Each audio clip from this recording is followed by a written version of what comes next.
खत्म होने की कगार पर अमेरिका का मिसाइल स्टॉक।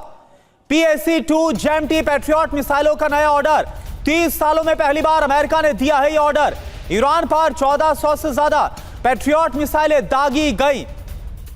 यह खबर इस वक्त सामने आ रही, खत्म होने की कगार पर है यूएस का मिसाइल स्टॉक। कहा तो अमेरिका बोल रहा है कि ईरान के तमाम हथियार, मिसाइलें, सब कुछ खत्म कर दिया गया, लेकिन हालत यह है कि असर यह हो रहा है कि अमेरिका के ही जो हथियार हैं, अमेरिका की मिसाइल, सारा जखीरा खत्म होने की कगार पर है। और यह सब कुछ क्या बहुत जल्दी भरपाई हो पाएगी, यह अपने आप में एक बड़ा सवाल है। तो अमेरिकी हथियारों का जखीरा खत्म। पैट्रियट मिसाइल जंग से पहले, आप देखिए, अगर स्टॉक की बात करें, जंग से पहले कितनी थी? 2300 से ज्यादा इंटरसेप्टर मौजूद थे। लेकिन ईरान जंग में कितनी खपत हो गई? 1400 से ज्यादा की खपत होगी और लगातार अभी भी ईरान हमले कर रहा है। अब आप देखिए लागत प्रति यूनिट कितनी आती है। एक पैट्रियट मिसाइल की लागत आती है $39 लाख। आप समझ सकते हैं प्रोडक्शन अवधि कितनी लगती है? 3 साल 6 महीने प्रोडक्शन की अवधि है। इतना लंबा ड्यूरेशन है।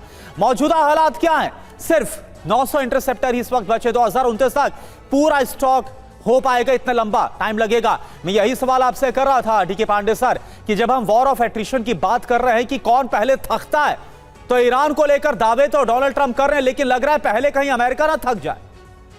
देखिए, निश्चित रूप से जो ये एक एसिमेट्री तो पनपनी शुरू हो गई है, लेकिन हम देख रहे हैं कि बहुत बड़ा क्षेत्र जो है वो अमेरिका कवर करने का प्रयास कर रहा है। अभी इन्होंने B-52 बॉम्बर्स जो लाने का बात कही गई है, वो स्ट्रेटेजिक बॉम्बर्स हैं, न्यूक्लियर कैपेबल हैं, तो यानी कि वो न्यूक्लियर वॉरफेयर की भी तैयारी में भी है। जहां तक क्षमता की बात है, पेट्रियट के बारे में हम चर्चा पहले भी कर चुके हैं कि पेट्रियट, उनके पास लगभग 1 दर्जन देशों के उनके पास ऑर्डर्स भी हैं, उनको भी पूरा करना और अमेरिका के रिक्वायरमेंट को भी पूरा करना, ये बहुत बड़ा चुनौती होगी अमेरिका के लिए अपनी जो रिक्वायरमेंट्स है उसको पूरा करने के लिए। क्योंकि जेलेंस्की भी वहां पर प्रेशर डाले हुए हैं, तो रशिया के खिलाफ उनको जो है पैनापन, उन्होंने एक एज अभी हासिल करने का प्रयास किया है ड्रोन के माध्यम से, लॉन्ग रेंज, तो अब उसको बनाए रखना चाहते हैं। तो ऐसी हालत में निश्चित रूप से अमेरिका को देखने पड़ेंगे वो क्या ऑल्टरनेटिव्स हैं जिसके द्वारा वो अपने मारक क्षमता को बनाए रखे। तीसरी बात जो महत्वपूर्ण है कि जिस प्रकार से आपने पहले कवर भी किया कि उनके जो लोग मारे गए उसको, वहां के पॉपुलेशन को कवर कर बताना कि जो बॉडी बैग्स आए हैं, अब तक टोटल 16 लोग जो है